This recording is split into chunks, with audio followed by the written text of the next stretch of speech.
In the late 1800s, the struggle for the upper hand and overarching power throughout the European continent became a direct battle between the Second French Empire and the North German Confederation. The latter, which was de facto led by the Kingdom of Prussia, was beginning to threaten the current superiority of the French Empire with its recent victory in the Austro-Prussian War of 1866. Whether Otto von Bismarck, the Chancellor of Prussia, intended to rope France's Napoleon III into a war or not is still questioned by some historians. But either way, a war did come. And speaking of history, you can join massive historical naval battles with our sponsor, World of Warships. Available on console and on PC, World of Warships is an amazing free-to-play naval warfare game. You can ambush your opponents with sneaky tactics, do a direct attack, or choose any strategy you'd like to dominate the battleground. The game has more than 40 unique maps with dynamic weather, all of which have been updated with incredible new water effects and textures that make the game's seas virtually indistinguishable from reality. You can conquer the oceans aboard history's most iconic aircraft carriers, destroyers, battleships, cruisers, or even submarines. As new content is released each month, whether it's new ships, in-game nations, cosmetics, or even ship classes, you can always count on enjoying fresh gameplay experiences in World of Warships' stunning 12 vs 12 arenas. Support my channel by downloading World of Warships today using my link in the description and adding the promo code BRAVO to receive a huge starter pack including 500 doubloons, 1.5 million credits, 7 days of premium account time, and a free ship after you complete 10 battles. Europe in the 19th century was a continent of change and power changes. The Germans, in particular, were immensely focused on the goal of uniting the entirety of the German states under the Prussian leader Otto von Bismarck. Following the Austro-Prussian War and the annexation of multiple German states that chose to oppose Prussia during the conflict, the North German Confederation was formed, prompting a very quick decline in opinion from the French. Napoleon III and his administration feared that the unification and continued strengthening of the German states would tip the scales and leave France as a weaker power and influence throughout the region. However, Napoleon did seem to already be overestimating his own authority. In response to the building menace of the new German Confederation, the French Emperor reached out to Chancellor Otto von Bismarck and made a hefty demand, insisting that the French borders of 1814 be restored by the Prussians. The demand was swiftly shot down by Bismarck, who had absolutely no interest in giving up any of his own belongings or authority in any kind of stretch to appease the French. The Chancellor did, however, take this opportunity to inform the southern German states, such as Württemberg, Baden, and Hesse-Darmstadt of Napoleon's plea as to strengthen his own relationship with his fellow Germans and solidify a defensive military alliance between them all. This is also the point at which Otto von Bismarck may have decided that provoking a conflict with the French would be a good thing for his confederation, and more importantly, for his future endeavors to unify all of the German states. The idea was that a war against France, particularly with France as the aggressor, would stir up enough German nationalism that ultimate unification of the remaining German states outside of the Confederation could be achieved. Bismarck also knew that a war with the French was inevitable at one point or another, and he was fully aware of the fact that his best chance at pulling in the southern states as allies was the first to declare war. The demand from Napoleon concerning the borders was unintentionally a great gift for Bismarck, as this played perfectly into his plan of pinning the French as the aggressors. The strategy was actually quite smart for the Prussian side. They knew that when this impending clash occurred, if the French could be undeniably blamed, every German state would come together to fight off their attacker. At the same time, Bismarck knew that France would have no allies against his German Union. As he stated himself, France, the victor, would be a danger to everybody, Prussia to nobody. The situation became even easier for the Prussians to manipulate when Leopold of Hohenzollern-Sigmaringen became a candidate for the Spanish throne. Leopold was a Prussian prince, and this greatly worried the French, who now feared a possible two-fronted alliance between the Germans and Spain. Napoleon put immense pressure on Spain to withdraw Leopold's candidacy, and their goal was eventually achieved. Nonetheless, Otto von Bismarck seems to have been unrelenting with his push for war. When France necessitated that the Prussian leadership refrained from ever supporting a Hohenzollern candidacy in Spain at any point in the future, the King of Prussia, William I, strongly rejected the demand. Bismarck was predictably also against this idea, and decided to release an altered summary of the Ems dispatch, which flatly refused the demand of the French. This, and the mistranslated context of the message, greatly escalated tension between France and Prussia even further. The French foreign minister, Agenor, Duc de Gramont, went as far as to say that the telegram left him feeling as though he had received a slap. Napoleon and his court were now forced to seriously consider the prospect of declaring war.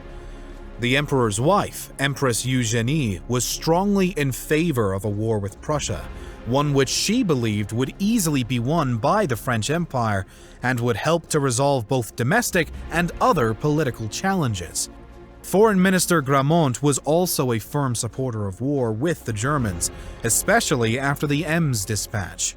This led to the final nail in what Napoleon thought would be Prussia's coffin, as his Prime Minister, Émile Ollivier, came to the conclusion that France had already exhausted all options to avoid a potential war, and that military conflict was the only choice that they would have left. The French people were in agreement as well, and a crowd of around 20,000 citizens even gathered in Paris, waving flags and patriotic banners through the streets of the capital, demanding that the war be declared on the offensive Prussians. Finally, on July 15, 1870, French mobilization began. Word quickly reached Prussia, and the German Confederation responded with mobilization that same night. Bavaria and Baden followed suit the next day, and on the 17th, Württemberg joins the movement. A declaration of war was not officially sent out by the French government until the 19th, but when it arrived, it was quickly met by a promise of an alliance to the German Confederation by the southern German states. If this was what the Prussians wanted, then they had officially achieved their goal. The war was about to begin. The initial plan of the French was laid out by Marshal Ney, who had since passed away, but it decided that the ideal approach was for France to take an offensive position, starting from Thionville and extending into the Prussian Rhineland. While this plan was at first agreed upon, it was eventually thrown out and replaced by a more defensive stance. The updated plan was formulated by General Charles Froussard and General Barthélemy Lubron, and took a very different approach than the Ney plan, by instead putting the Army of the Rhine in a defensive position to simply protect the French-German border. Napoleon himself left Paris to take command of the Army of the Rhine.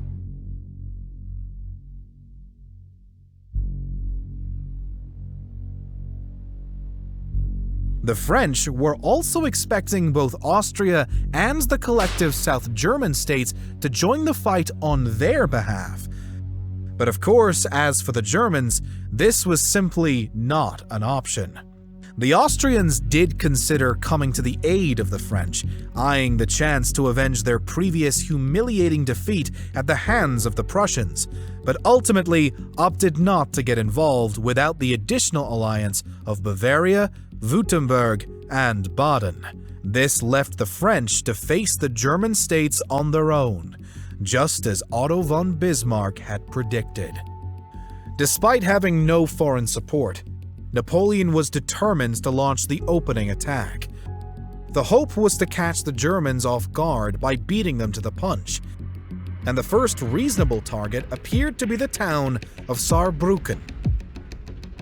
General Frossard's Second Corps had determined that the only resistance guarding this border town was the Prussian 16th Infantry Division, which could be overpowered by a French incursion. The 2nd and 3rd Corps were subsequently led to the Saar River on July 31st with the goal of capturing Saarbrücken. The French troops crossed the border into Saarbrücken on August 2nd and quickly gained momentum against the 40th Regiment of the Prussian 16th Infantry Division. The Germans did fight back valiantly, inflicting more casualties than their counterpart in fact. But nonetheless, the French were able to begin driving them out of the town through a series of skirmishes. While this appeared to be a positive start to the war, Napoleon was not as confident as his troops on the battlefield may have been. News had reached the Emperor of the Germans successfully mobilizing the Prussian First Army, Prussian Second Army, and Prussian Third Army as two French corps were occupying Saarbrücken. France may have gained a short-lived upper hand, but the tide was quick to turn.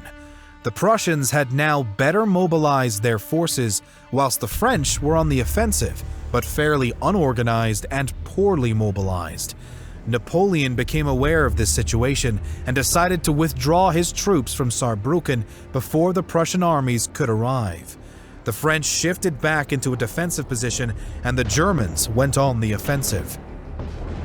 Multiple battles would then take place throughout Wissembourg, Spijkeren, Wörth, Mars-la-Tour, Gravelotte, Metz, and Sedan.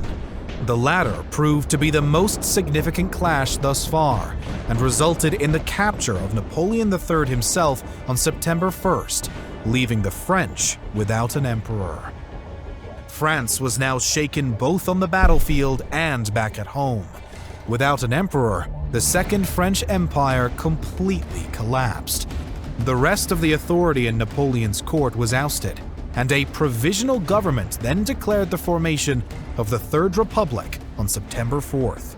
The government changed its name to the Government of National Defense and had no plans of abandoning the war that the fallen empire had begun. Otto von Bismarck, contrarily, attempted to make peace with the new republic, but no reliable French authority could even be reached.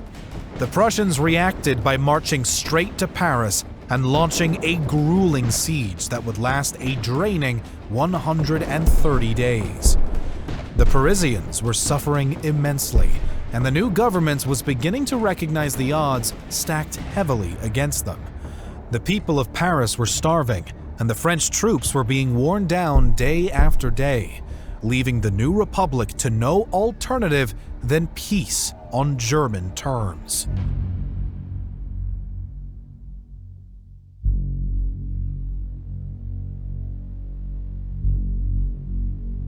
Jules-Claude Gabriel Favre, the French foreign minister by this time, went to Versailles on January 24th to finally open negotiations with the Prussians. Bismarck no longer had reason to maintain the war, and subsequently agreed to a simple deal. The siege would be lifted and food delivered to Paris immediately, so long as the French gave up a handful of key fortresses outside of the capital that would render the city undefendable. Against strong opposition, Favre, who took the position of president on the 25th after President Trochu resigned, signs the armistice and surrendered to the Prussians on the 27th. On his carriage ride back to Paris, Favre's exhaustion and shame from the recent events overwhelmed him, and he broke down in tears, falling into his daughter's arms as the silence gifted by no more gunshots rang out at midnight, for the first time in many days. There was a short-lived challenge to Fava's agreement with the Prussians, as one French statesman in particular, Léon Gambetta, initially refused to capitulate. Multiple French politicians, including Jules Simon, arrived in Bordeaux shortly after and were able to convince Gambetta to resign and hand over control of his troops to the government after only a few days. The war was now over. The unification of the German states had been completed just as Bismarck had hoped, and France was no longer Europe's strongman. Peace had come, as had the fall of the French Empire and French superiority across the continent. A big thank you again to World of Warships for sponsoring our video. Don't forget to click my link below and use the code BRAVO for amazing in-game rewards.